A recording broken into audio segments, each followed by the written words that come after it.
கேக்குதுங்களா? அதாவது இங்க இப்ப இருக்கிற சூழ்நிலை தமிழ்நாட்டுல வந்து ஏடிஎம்கே டிஎம்கே சம வாய்ப்புல இருக்குதாதான் பொதுமக்கள் பேசின்னு இருக்கிறாங்க.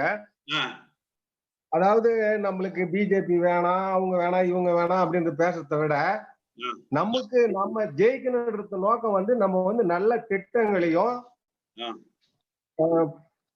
புரட்சி தலைவரோட அந்த முன்னாடி நடந்த நிகழ்வுகளையும் மக்கள் மனதில் இப்ப நம்ம பதிவு வைக்கணும்.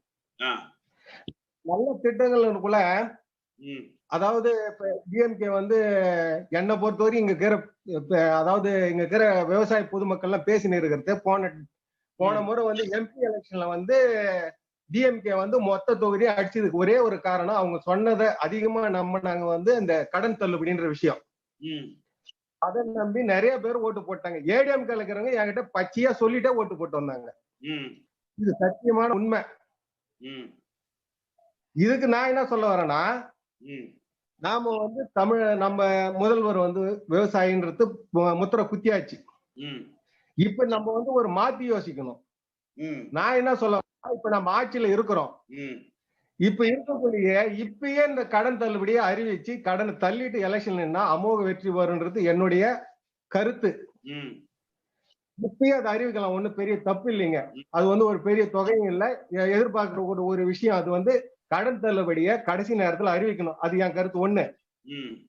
ரெண்டாவது வந்து நாம ஏற்கனவே அம்மா வந்து மது கடைகளை மூடணும்னு ஒரு வாக்கு கொடுத்துட்டு தான் போயிருக்கிறாங்க.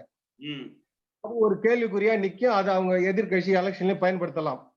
அதையும் கடைசி நேரத்துல மொத்த மது கடைகளையும் மூடுறோம் அறிவிப்பு கண்டிப்பா நம்ம அரசாங்கம் உத்தரவு போட்டு அதை நிறுத்தணும்.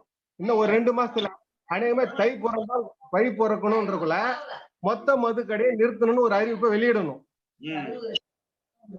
மூணாவது வந்து சாமிநாதன் கமிஷனை நாம இப்பயே அமுல்படுத்துறோம்னு நம்ம முதல்வரும் தை பிறந்ததும் இது ஒரு அறிவிப்பு வெளியிடணும்.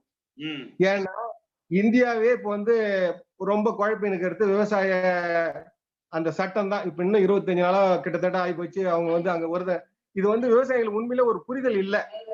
இது உண்மையில நல்ல திட்டமா கெட்ட திட்டமானு இன்னும் ஒரு இப்ப எனக்கு நான் எம்ஏ பொருளாதாரம் படிச்சிருக்கேன், எனக்கே இன்னும் புரியல. நான் என்ன சொல்ல வரேன், அது நல்ல திட்டமா கெட்ட திட்டமா அது நமக்கு தேவையே இல்லை. அதை பத்தி நம்ம யோசிக்க வேண்டிய அவசியம் இப்ப இல்ல. என் கருத்து சாமிநாதனுடைய கமிஷனை நாம அமுல்படுத்துறோம் நம்ம முதல்வர் அறிவிச்சிட்டாருன்னா மொத்த தமிழ்நாடும் இந்தியாவும் நம்ம முதல்வரை திரும்பி பார்க்கும். இதை வந்து கட்டாயம் நம்ம வந்து அமுல்படுத்துறதுக்கு முயற்சி எடுக்கணும். நீங்க இதை வந்து பேசணும், மேல் மட்டத்துல பேசணும். மூணாவது விஷயம் சொல்லுங்க. மூணாவது விஷயம் மதுக்கடைகள் சொன்னீங்க, ரொம்ப நல்ல விஷயம். கொரோனா காலகட்டத்துல ஒரு 4 மாசம் எல்லாருமே அந்த டாஸ்மாக்ங்கிற ஒண்ண மறந்துட்டு, குடிப்பழக்கம்ங்கிற ஒண்ண மறந்துட்டு உயிர் பாதுகாத்தா போதும் அப்படின்னு சொல்லி பல குடும்பங்கள் வந்து சந்தோஷத்தோட இருந்தாங்க. ஆனா நம்ம முதலமைச்சர் என்ன பண்ணாருன்னா, மெட்ராஸ் ஹைகோர்ட்ல வந்து ஒரு கேஸ போட்டு அது மெட்ராஸ் ஹைகோர்ட் திறக்க வேண்டாம்னு சொன்ன உடனே உச்ச நீதிமன்றம் வரை போய் போராடி அந்த மதுக்கடைகளை வந்து திறந்தாரு. அவர் வந்து அப்புறம் இனிமேல் இப்ப இருக்கிற காலகட்டத்துல அந்த மதுக்கடை வேண்டான்னு அறிவிச்சிருவாருன்னு நம்புறீங்களா என்ன?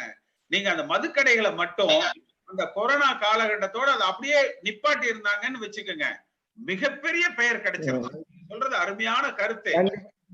ஆனா அந்த சான்ஸ வந்து அவர் மிஸ் பண்ணிட்டார்.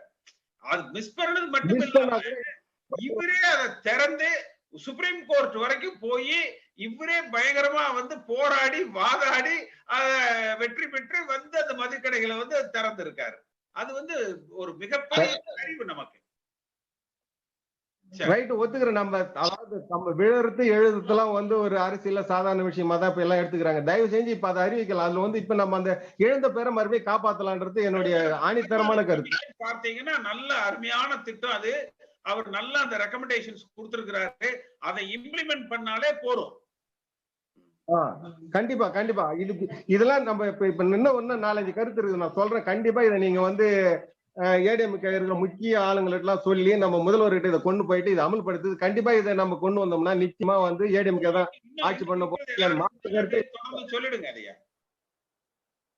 அதாவது இப்ப விவசாய பொது பெரிதா பாதிக்கப்படுறது வந்து அதாவது இன்சூரன்ஸ் காப்பீடு. நான் ஒரு விஷயம் சொல்றேன் கேளுங்க. நான் வந்து கரும்பு ஒரு 1.75 ஏக்கர் பதிவு பண்ணியிருக்கிறேன். அதுக்கு என்னுடைய அனுமதி இல்லாம 6,800 ரூபாய் அதாவது தொகையை வந்து இப்ப காப்பீடு சொல்லிட்டு கூட்டுறவு வங்கியில எடுத்துட்டாங்க. அதுக்கு மத்திய அரசும் மாநில அரசும் 36,600 ரூபாய் கூட சேர்த்து அந்த காப்பீடு நிறுவனத்துக்கு கட்டுறாங்க. கிட்டத்தட்ட 42,000 ரூபாய் 1.25 ஏக்கராவுக்கு காப்பீடுன்றதுல ஒரு தனியார் நிறுவனத்துக்கு போய் அது சேருது. என் கருத்து என்னன்னா, மொத்த காப்பீடும் தனிநபர் காப்பீடுன்னு கொண்டு வந்துட்டு தமிழ்நாட்டுல ஒவ்வொருத்தரும் தனித்தனியா பயிர் அவங்களுடைய பயிர் காய்ஞ்சு வச்சுன்னா அவங்களுக்கு இழப்பீடு கொடுக்கலாம், சேதம் ஆகி வச்சு கொடுக்கலாம். காப்பீடு தமிழக என்னுடைய கருத்து. தனிநபர் காப்பீடு விவசாயத்துல கொண்டு வரணும். இது கொண்டு வந்துட்டாருன்னா இன்னும் நம்ம முதல்வருக்கு சரியான பேருங்க, ஆட்சி மீண்டும் அமைக்கிறதுக்கு வாய்ப்பு இருக்குதுங்க. இல்ல இது அந்த விஷயத்துல அது வந்து இன்னொன்னு, அந்த காப்பீடு நிறுவனம் வாங்குற காசையே கவர்மெண்ட் கிட்டத்தட்ட 36,000 ரூபாய் அங்க போயிட்டு வீணா கட்டுது. அது வந்து அந்த விவசாயிகளுக்கு கொடுத்துட்டாவே நீங்க வந்து காப்பீடு பண்ணாட்ட கூட அவங்க அந்த தனியார் கம்பெனி கொடுக்குற காசை வந்து விவசாயிகிட்ட கொடுத்துட்டாவே அவங்க வந்து ரொம்ப வாழ்த்துவாங்க, அரசாங்கத்தை ரொம்ப வாழ்த்துவாங்க. இது கொஞ்சம் இதையும் நீங்க வந்து சொல்லுங்க. அதாவது அந்த காப்பீட்டுக்கு கம்பெனிகளுக்கு தனியார் நிறுவனங்களுக்கு கொடுக்கறத நீங்க சப்சிடியா விவசாய கையிலேயே கொடுத்துருங்கன்னு சொல்றீங்க. சரியா?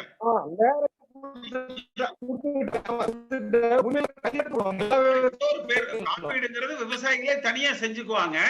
அது அவங்களுக்கு எப்படி வேணுமோ அப்படி செஞ்சுக்குவாங்க. நீங்க அந்த சப்சிடியா விவசாயிகளுக்கே நேரடியா கொடுத்துருங்கன்னு சொல்றீங்க.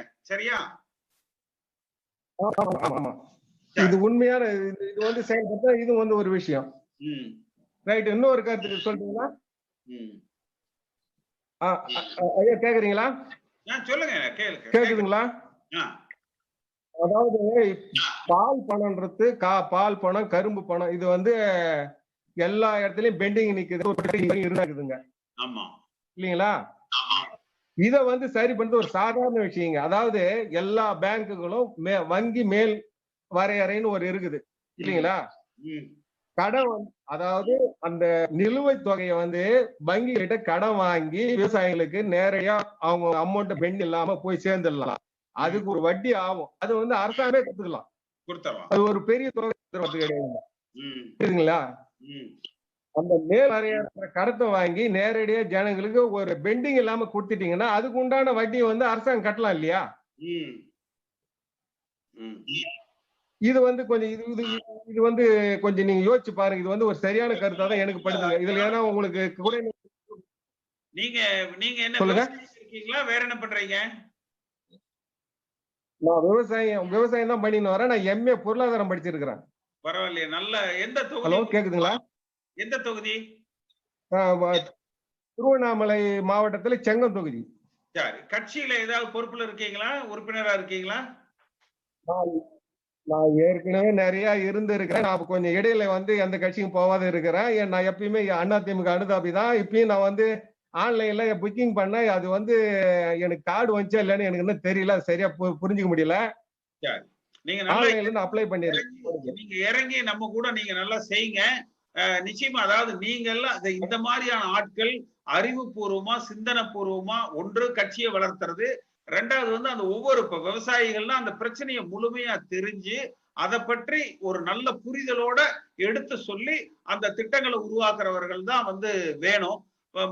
பார்ப்போம். கால சூழ்நிலைகள் சரியா இருந்தா நீங்க எல்லாம் நல்லா வளர்ந்து வரலாம்.